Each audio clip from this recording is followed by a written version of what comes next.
মুক্তিযুদ্ধের হাতিয়ার, মুক্তিযুদ্ধের হাতিয়ার ভেঙে ফেলেছে, আসবাবপত্র ভেঙে ফেলেছে। মুক্তিযুদ্ধের জন্য মানববন্ধনের আয়োজন করা হয়েছে।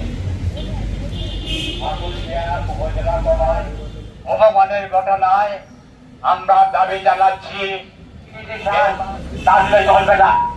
এক সময় যারা নেতৃত্বে ছিল তাদের সংখ্যাটাকে রাজা বলে যে তারেক রহমান, এটা উপজেলা মুক্তিযোদ্ধা সংসদ লুটপাট এবং ভাঙচুরের ব্যবস্থা করিয়েছে।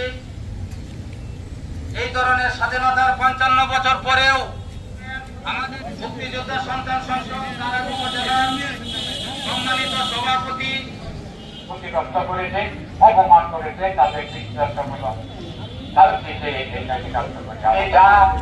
চিঠি বেতন পাইছেন তার যে সংসার চালাইছে। ঠিক আছে,